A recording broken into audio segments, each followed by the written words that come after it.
We basically have two countries that have been fighting so long and so hard. Do you understand that?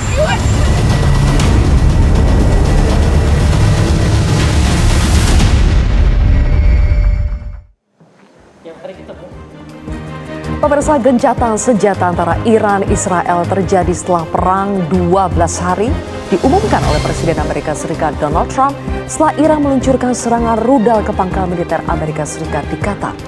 Ini adalah perang 12 hari yang membuat seluruh dunia was-was, bahkan bayang-bayang perang dunia ketiga ada di depan mata.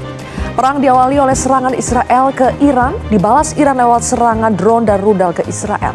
Berganti-gantian keduanya saling serang, lalu Amerika Serikat ikut campur dengan menghancurkan beberapa fasilitas nuklir utama di Iran. Akankah gencatan senjata Iran-Israel bertahan lama ketika tidak terjadi kesepakatan lewat jalur perundingan yang formal? Seberapa mengkhawatirkan perang lebih besar bisa terjadi lagi? Bersama saya Zilvia Iskandar, selengkapnya kita kupas tuntas di kontroversi bara perang panjang.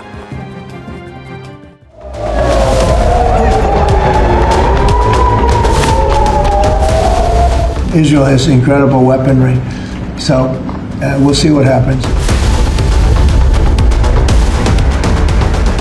אתם זוכרים שמתחילת המבצע אני הבטחתי לכם שמתקני הגרעין של איראן יושמדו בדרך זו או אחרת.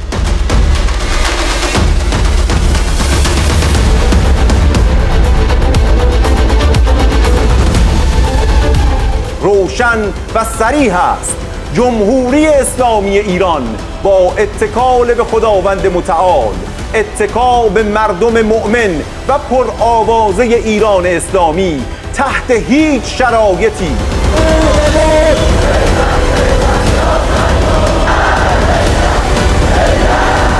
Kita ingin semua turunkan suhu, kita ingin cari penyelesaian yang damai untuk semua pihak.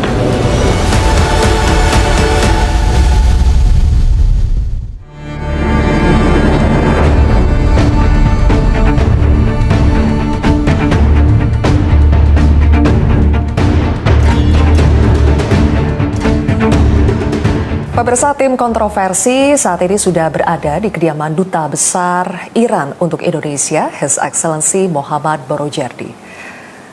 Pak Dubes, terima kasih sudah menerima kontroversi. I also thank you for coming here. Thank you very much. Baik. Pak Dubes, kami datang saat Presiden Trump pada Senin waktu Amerika sudah mengumumkan bahwa telah terjadi kesepakatan gencatan senjata antara Iran dengan Israel. Apakah benar Iran telah menyetujui gencatan senjata tersebut? ما از روز اول درگیری اعلام کردیم که ما در حال دفاع هستیم و اگر رژیم صهیونیستی حملاتش رو متوقف کنه دفاع هم معنی نخواهد داشت. هیچ توافقی با طرف مقابل و آمریکا انجام نشده، موافقتنامه‌ای وجود نداره.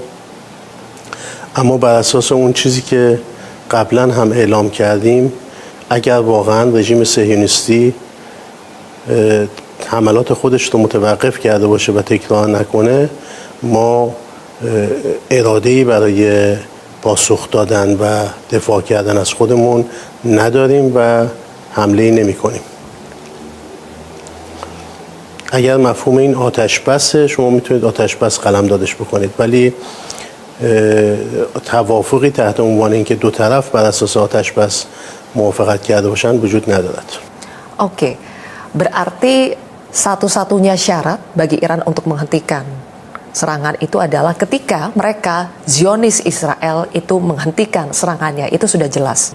Tapi banyak yang tidak benar-benar tahu apa sebetulnya inti masalah yang menyebabkan eskalasi konflik antara Iran dan Israel ini terjadi. Apa Pak Dubes inti masalahnya? ببینید همون هایی که دعوت میکنن با آتش بس، فراموش نکنیم همون هایی بودن که تشویق کردن برای حمله و رژیم اشغالگر قدس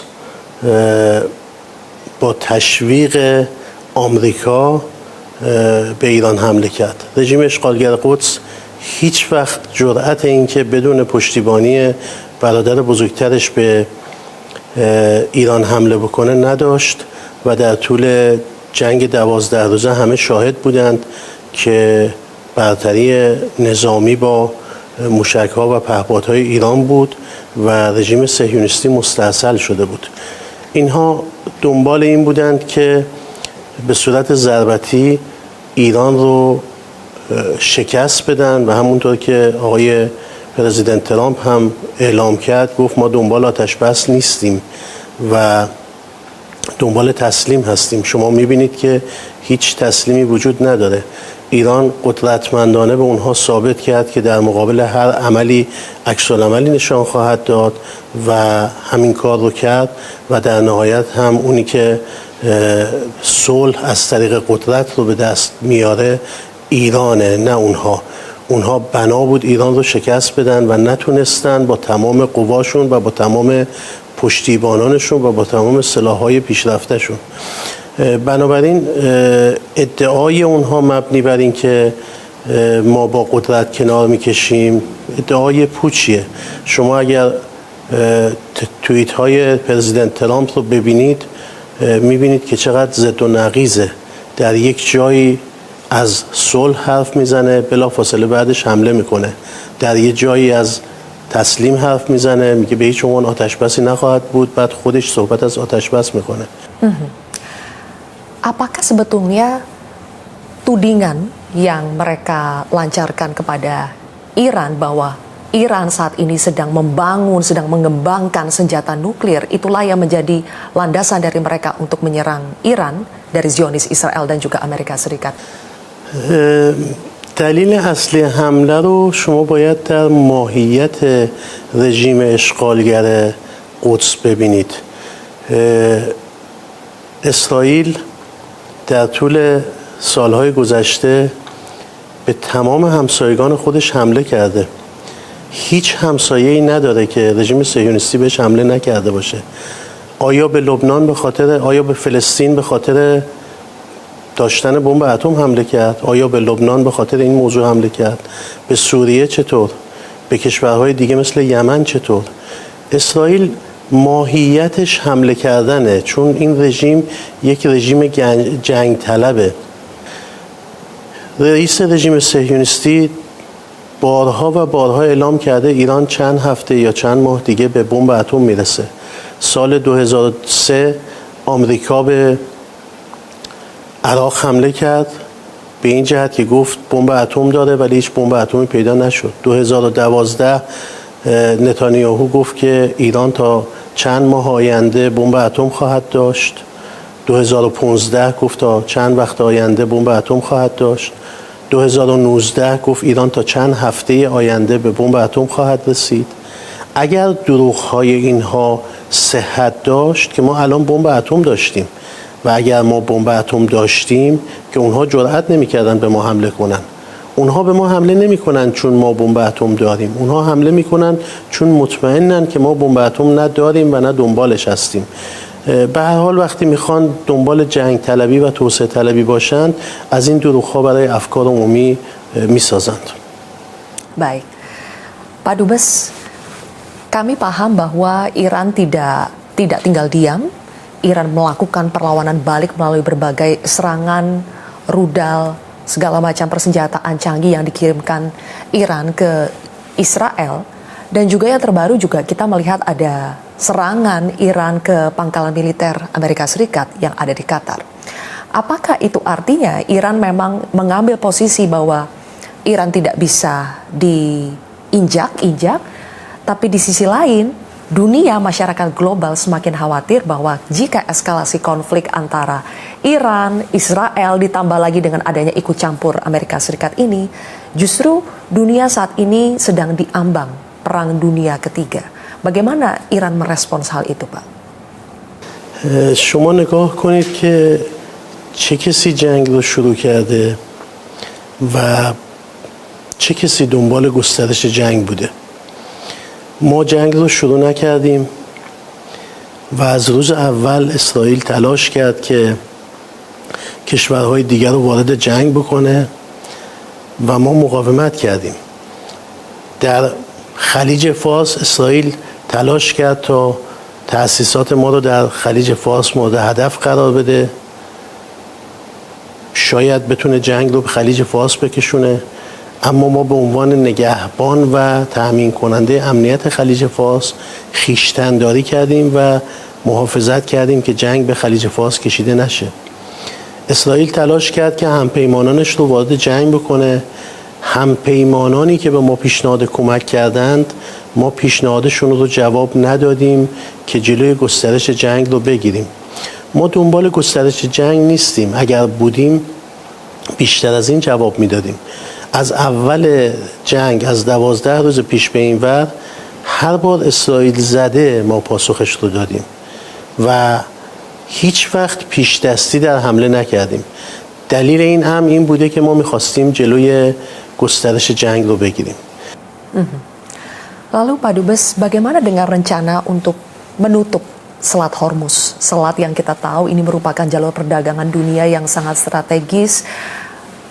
Minyak, gas ada di situ, distribusinya, jalurnya, dan tampaknya dunia juga sudah bereaksi dengan adanya rencana penutupan Selat Hormuz.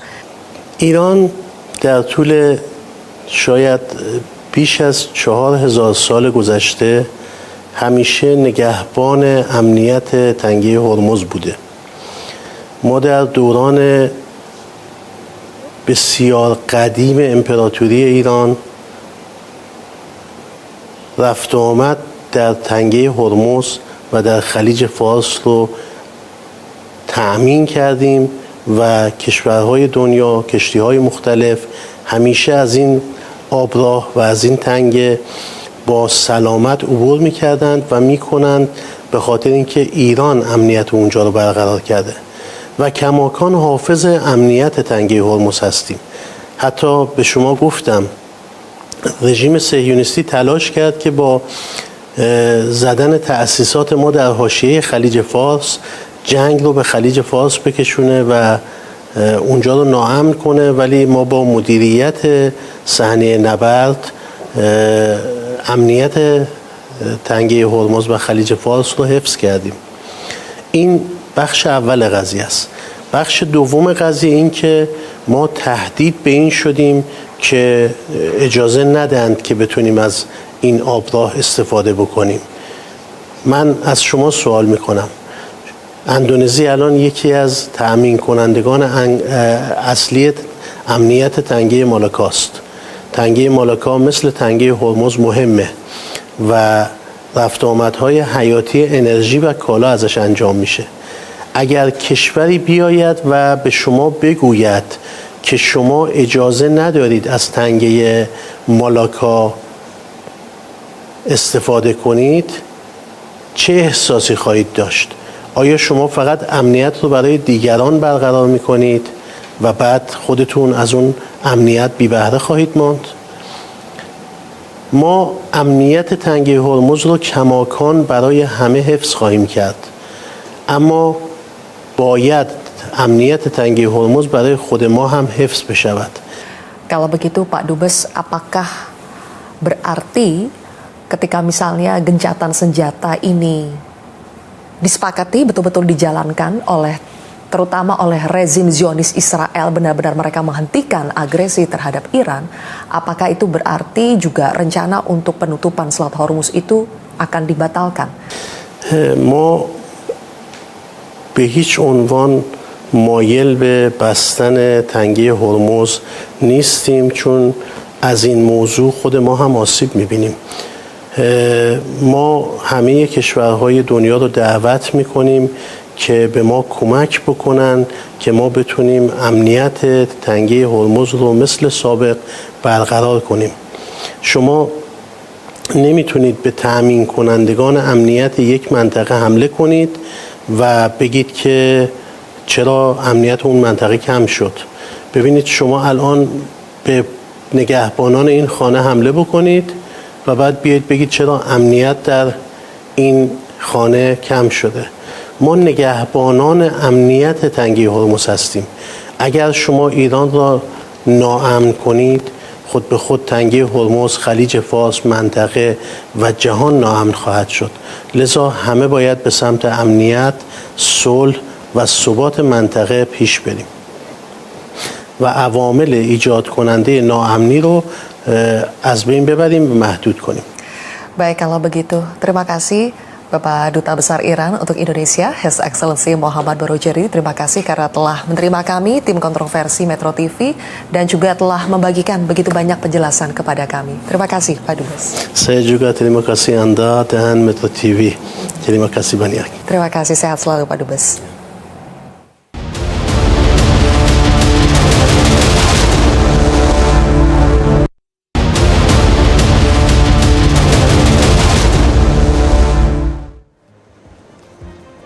Baik, pemirsa, bara perang panjang itulah topik kontroversi malam hari ini, dan kami juga akan membahasnya bersama dengan 4 narasumber di studio. Di sebelah kanan saya ada tenaga ahli kantor komunikasi kepresidenan atau PCO, Fitra Faisal Hastiadi. Mas Fitra, selamat malam. Selamat malam, Mbak Sylvia. Kemudian juga ada pakar hukum internasional Profesor Hikmahanto Juwana. Prof. Hik, selamat malam. Selamat malam. Berikutnya di sebelah kiri saya ada mantan Duta Besar RI untuk Iran, Pak Dian Wirangjurut. Pak Dian, selamat malam. Terima kasih sudah hadir ya. Dan juga ada mahasiswa Indonesia di Iran yang sudah dievakuasi pulang ke Indonesia, Muhammad Ramzi Ali. Ali, selamat malam. Selamat malam. Ali baru sampai Jakarta? Iya, kemarin malam baru Kemarin sampai. malam banget ya? Betul, ya. Ali, boleh kasih gambaran ke pemirsa, bagaimana sebetulnya gambaran situasi perang antara Iran dengan Israel?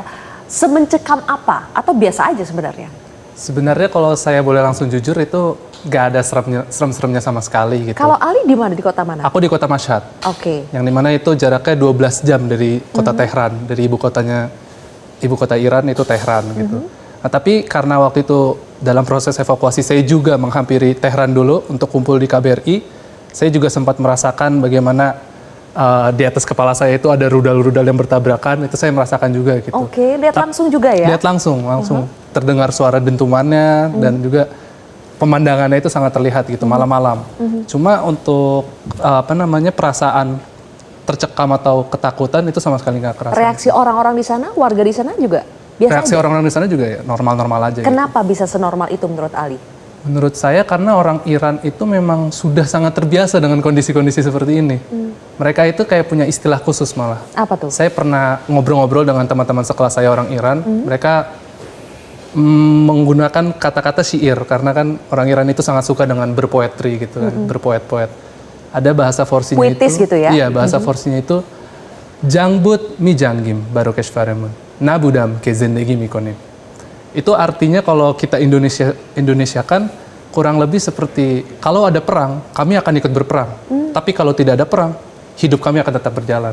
Oke, jadi seperti sudah terdoktrin ya bahwa mereka itu siap juga kalau harus berperang. Iya, benar. Jadi sepertinya warga Iran tidak ada takut-takutnya sama sekali ketika Tidak ada harus menghadapi serangan-serangan dari Israel. Iya, betul. Oke. Kemudian kalau Ali memilih pulang karena apa? Karena memang sudah dekat dengan liburan musim panas. Sekalian. Iya. Tapi sebetulnya tidak takut ya dengan suasana di sana ya. Oke, sekarang kita tanya ke Pak Dubesnya dulu. Pak Dian, mantan Dubes yang ada di sana. Sekarang kita lihat Pak Dubes ke Pak Dian ketika gencatan senjata sudah disepakati akhirnya, kemudian masing-masing saling mengklaim kemenangan. Nah, pertanyaannya Pak Dian, sebetulnya adakah pemenang dalam perang 12 hari ini? Tergantung cara melihatnya. Kalau dilihat Amerika menyerang Iran, itu bahasa seperti dia ini bukan apple to apple. Ya terang aja, lebih unggul dari segi apapun Amerika. Dia bisa lebih dari serangan terhadap 3 situs itu bisa saja. Tapi kalau dilihat pada level berikutnya, Iran sama Israel pada awalnya mungkin merasa Iran dalam kondisi sanksi berpuluh tahun, membiayai perang di Gaza, di Lebanon Selatan, dan Houthi mungkin kehabisan sumber daya. Ternyata banyak yang tidak diketahui oleh Israel yang memang sombong, menganggap remeh. Ternyata begitu diserang, Iran sudah siap. Nah, dari konteks ini saja, kalau Israel berani mengklaim dia menang, ya dunia pun melihat gitu ya, siapa yang menang. Jadi Israel itu hanya bisa mengatakan menang karena ada Amerika. Jadi buat saya hanya pernyataan kosong kalau dikatakan menang. Tapi yang pasti secara politik Iran menang di dunia. Karena dukungan terhadap Iran itu meluas bukan hanya di negara-negara kawasan, bukan hanya di negara-negara Islam, tapi juga negara Barat. Bahkan sudah menyampaikan dukungan, pengakuan Palestina lebih cepat dan sebagainya. Iran secara politik jelas menang. Dan secara persepsi memenangkan Oh, persepsi iya, global ya iya. Pak. Dan Ali, apakah Ali juga menyaksikan sendiri bahwa warga Iran itu merasa bahwa mereka mampu, mereka bisa menghadapi Israel? Iya, Percaya diri? Sangat mampu, sangat percaya diri. Kenapa bisa seperti itu Ali? Karena Iran termasuk dari peradaban yang sangat tua kan. Jadi mereka pride-nya, rasa bangga dengan tanah kelahirannya itu sangat tinggi. Jadi ketika ada negara yang berani-berani untuk cari masalah dengan Iran, mereka langsung siap untuk mari kita balas gitu. Ini udah terdoktrin sampai generasi mudanya ya? Sudah dari kecil. Saya tambah sedikit boleh? Boleh Pak Dian. Pengalaman paling berharga buat Iran itu perang sama Irak. Dalam kondisi lemah setelah revolusi, dibayangkan oleh Saddam Hussein, Irak itu lemah. Makanya diserbu besar-besaran. Ternyata bisa bertahan. Tadi semangat peradabannya sangat kuat, militansinya sangat kuat. Bahkan pasukan Irak itu bisa diusir, bahkan Iran menduduki sebagian wilayah Irak. Ya. Tapi yang hebat buat saya, apa yang dikatakan kekhawatiran revolusi Iran terhadap kawasan tidak terjadi. Karena begitu senjata Iran kembali ke batas internasional. Baik, oke. Prof Hik, sempat di underestimate atau direndahkan, dianggap tidak mampu, tetapi ternyata Iran menunjukkan bagaimana kapasitasnya. Jadi sebetulnya Prof Hik, menurut Anda, apakah gencatan senjata itu terjadi karena Trump menengahi atau sebetulnya memang Israel sudah kewalahan menghadapi Iran? Sebenarnya gini, pertama ya, kalau kita tadi saya ingin balik itu, menang atau tidak. Ya. Kalau dalam dunia militer, melakukan serangan harus ada tujuan. Kalau tujuan itu tercapai, berarti menang. Misalnya tujuannya adalah menurunkan bendera dari lawan.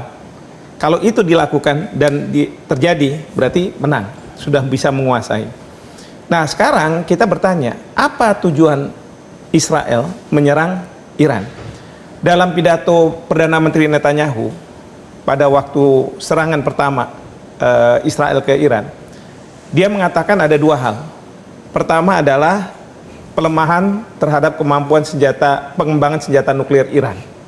Yang kedua, regime change, perubahan rezim. Karena di situ dikatakan dalam pidatonya, wahai rakyat Iran, kami tidak bermusuhan dengan Anda. Sekarang adalah masa pembebasan Anda. Anda bisa sekarang berteman lagi dengan kami secara baik. Karena apa? Kalau misalnya rezim yang di Iran, Ali Khamenei sekarang diganti oleh anaknya Pahlavi, Shah Iran, Reza Pahlavi yang di Perancis, mungkin akan berubah. Karena seperti sebelum tahun 79, di mana pemerintah Iran punya hubungan baik dengan Israel, bahkan juga dengan Amerika Serikat.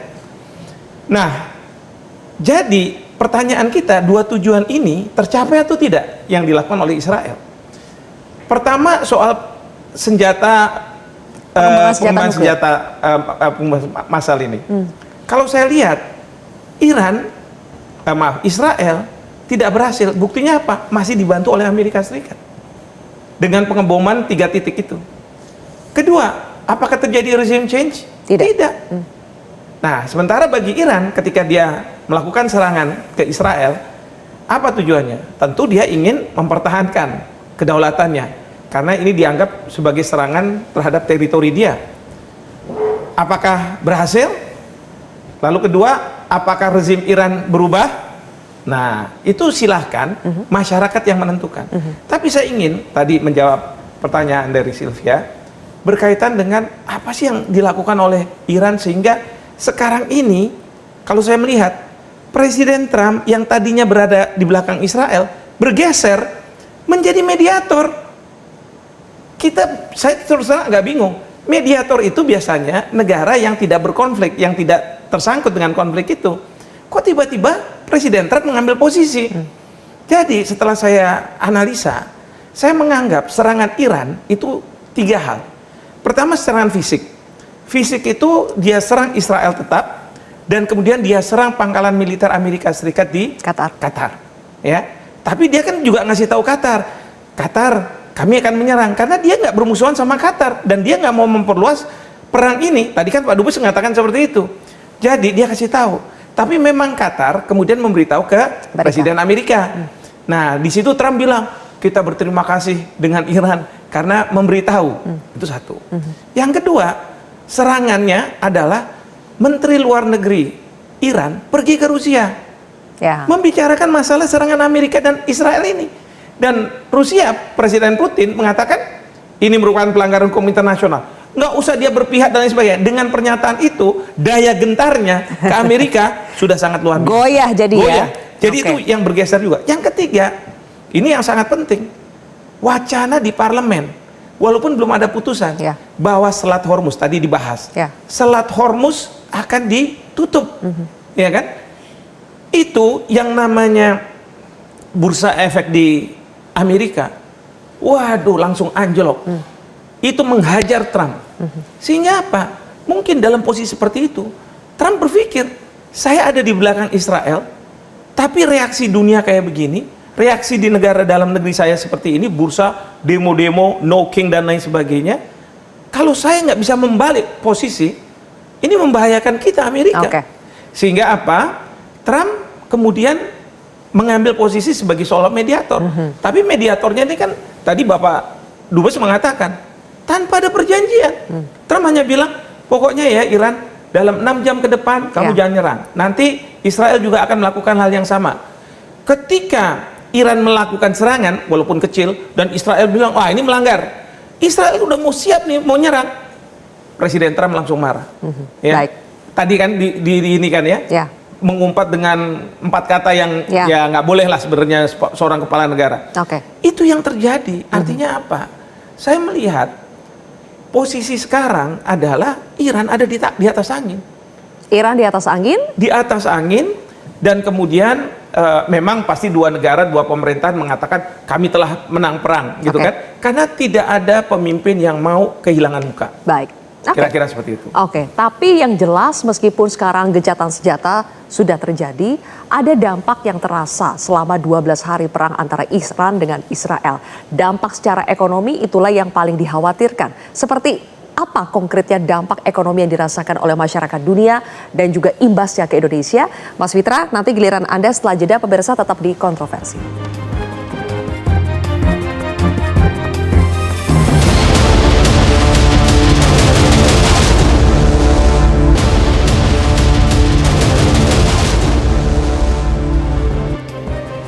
Baik, Mas Fitra, tadi pertanyaan saya adalah apa dampak ekonomi yang dirasakan dunia ketika terjadi perang 12 hari antara Iran dengan Israel?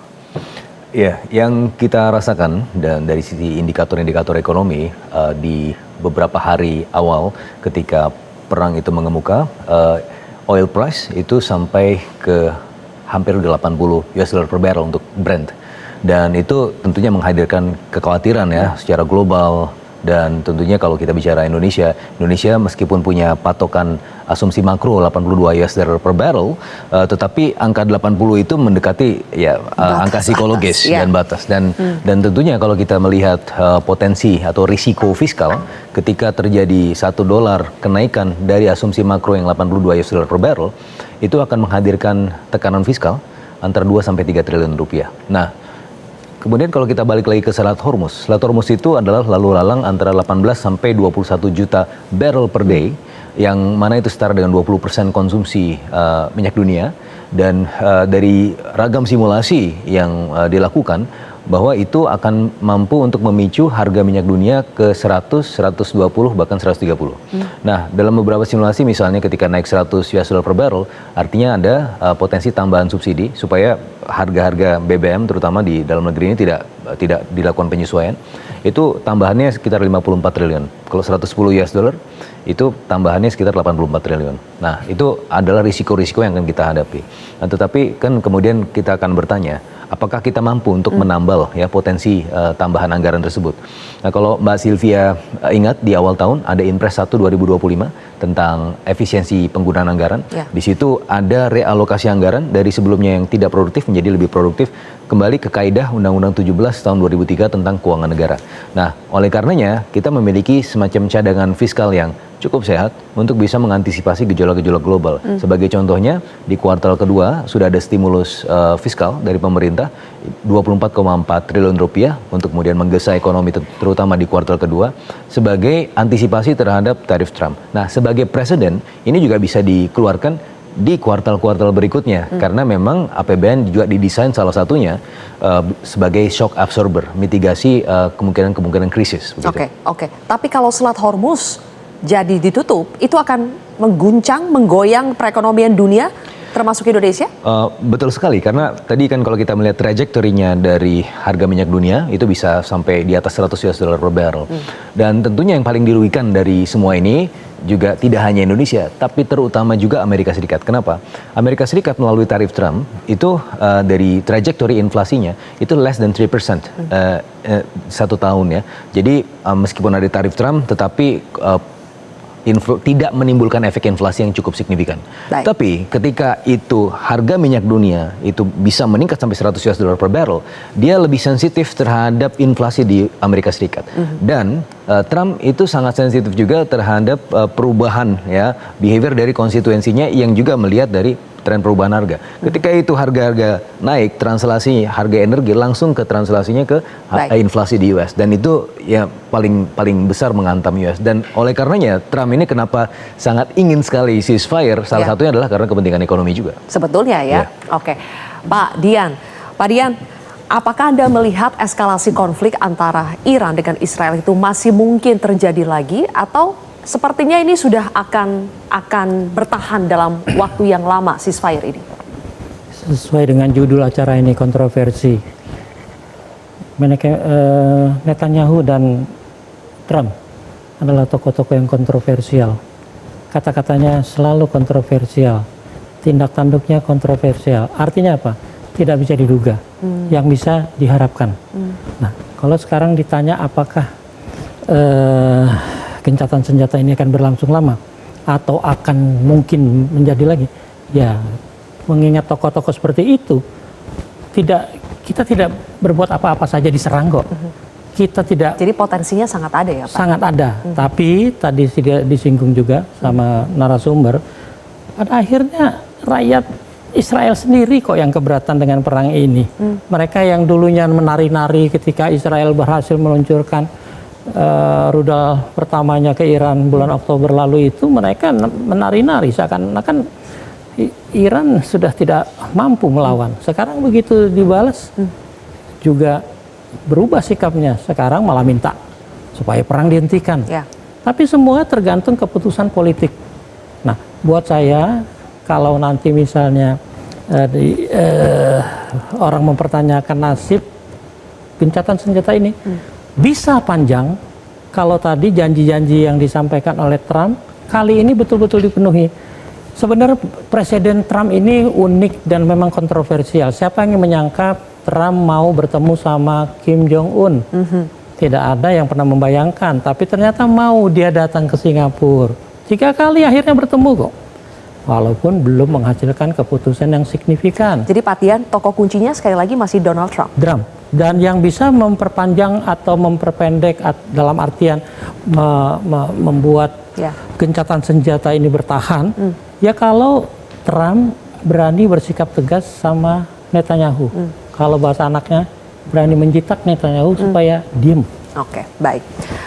Ali, kalau di satu sisi di dalam Israel itu rakyatnya sebetulnya sudah tidak menginginkan perang dan sebetulnya sudah tidak simpatik ya dengan Netanyahu. Rakyat Iran ini kan berbeda sekali.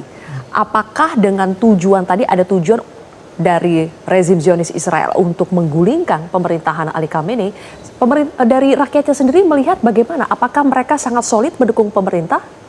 Ya, yang pasti kalau ngomongin rakyat itu terbagi lagi jadi beberapa kelompok-kelompok ya. Tapi saya yakin kalau yang seperti kita lihat gitu, yang ada di TV-TV, dan saya juga berapa kali itu ikut juga lihat-lihat turun ke jalan, dukungan masyarakat Iran kepada pemerintahannya. Jadi kalau mau ngomongin mayoritas, apalagi kita nggak ngomongin satu kota aja gitu ya, nyampe ke desa-desa yang ada di ujung-ujung Iran, itu mayoritas mereka akan selalu berada di belakangnya Sayyid Ali Khamenei gitu. Jadi kalau mau ditanya seperti itu ya jawabannya mungkin rakyat sepertinya mayoritas solid ya. Iya, rakyat bisa tambahkan. Ya. Karena hobi saya antara lain keluyuran. Coba lihat piramida masyarakat dimanapun. Selalu ada elit, selalu ada kelas menengah dan kelas bawah. Tergantung melihatnya, bisa lebar di bawah Saya yakin yang namanya demo-demo itu mungkin berbeda di kita demo-demonya. Di sana yang melakukan kelas menengah, artinya dipelopori oleh mahasiswa dan kalangan atas yang dulu pernah menikmati kejayaan. Ya. Tapi kalau mau jujur, fatwa dari Khamenei atau sebelumnya Khomeini itu memang ditujukan kepada masyarakat bawah. Contoh paling gampang dalam masalah, maaf, sedikit menyinggung Islam. Rukun Islam kalau ditanya di sana bisa jawabannya beda. Kalau kita 5, kalau di sana bisa 6, bisa 7. Yang keenam apa? Humus. Humus itu adalah kalau kita menerima sesuatu hari ini yang ekstra, 10% harus langsung dikeluarkan. Kemana? Bank tutup. Di sana dibuatkan tempat-tempat menyerahkan. Kalau kita kotak-kotak amal lah, tapi di sana seragam dari ujung kota sampai ujung gunung sampai dimanapun. Itu dikelola sama yang namanya organisasi Ayatullah. Dengan itu orang tua tersantuni, tidak ada pengemis di jalanan kecuali imigran gelap. Tapi artinya rakyat itu merasakan bahwa yang namanya Islam Iran memang membawa kejaminan kebutuhan dasar. Sandang, dan itu bisa papan. menjadi indikator bahwa mereka sebetulnya tetap menginginkan rezim pemerintahan yang sekarang. Baik, nanti kita akan bahas lagi, masih ada satu segmen lagi. Prof Hik, tadi kita sudah mendengarkan wawancara dengan Dubes Iran yang mengatakan bahwa Indonesia sebetulnya beruntung saja karena letak geografis kita itu jauh. Kalau tidak ya bisa saja ini menjadi diserang juga sama Israel.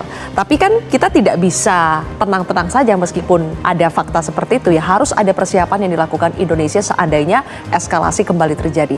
Apa itu? Kami akan bahas saat lagi pemirsa, tetap di Kontroversi.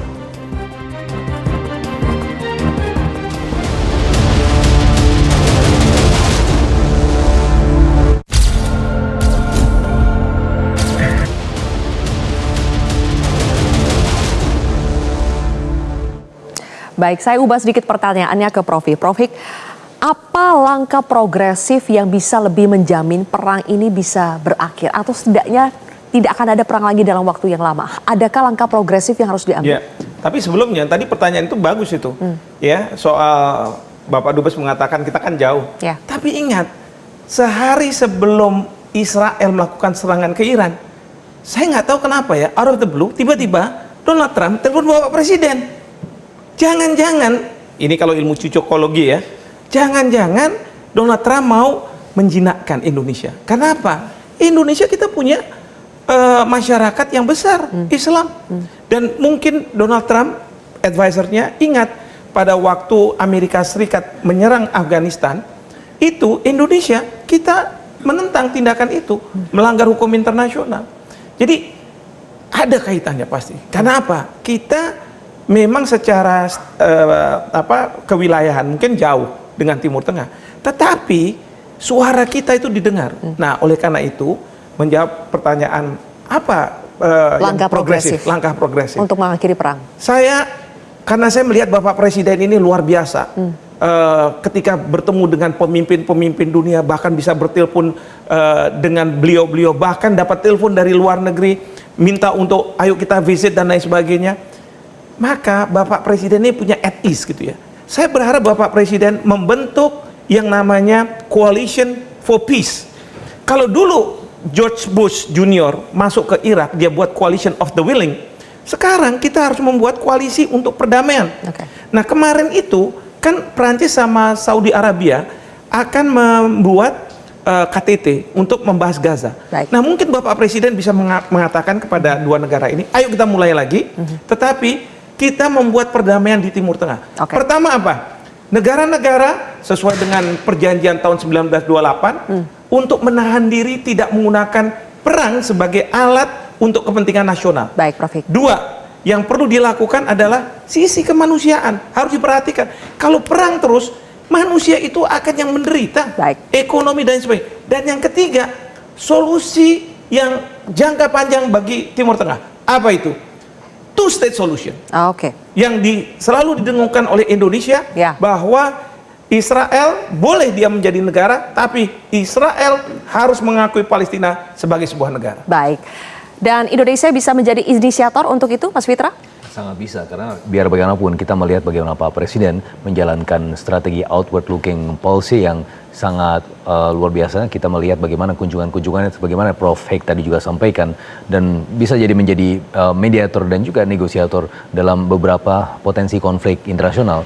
Dan untuk dari sisi domestik sendiri, pemerintah selalu bahkan tadi Pak Presiden memberikan arahan bahwa dengan konflik-konflik yang terus mengemuka, kita perlu lagi kembali ke asal cita, salah satunya adalah ketahanan energi, policy mix, bauran energi, dan seterusnya yang membuat kita tetap berdaya di tengah adanya tekanan-tekanan global. Baik. Dan Pak Dian, langkah progresif yang bisa diambil untuk mengakhiri perang ini mungkin untuk selamanya, apa itu Pak Dian? Kalau saya melihat dua sisi ya, kalau Indonesia kita belum bisa apa-apa.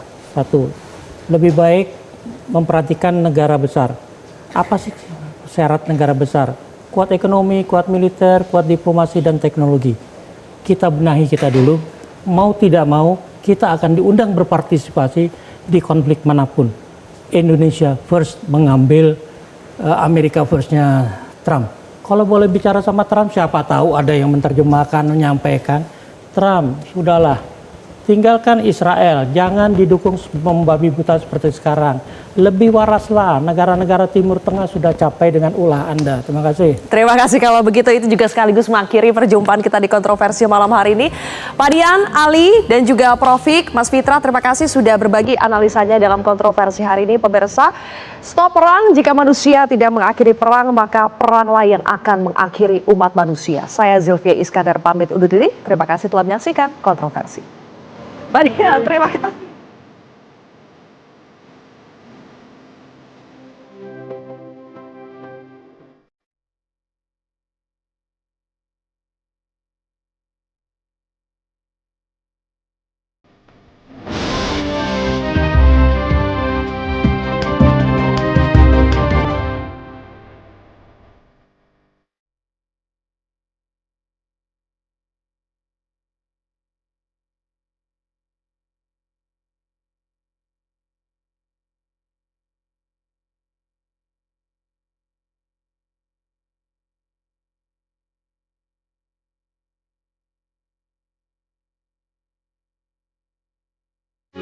Metro TV.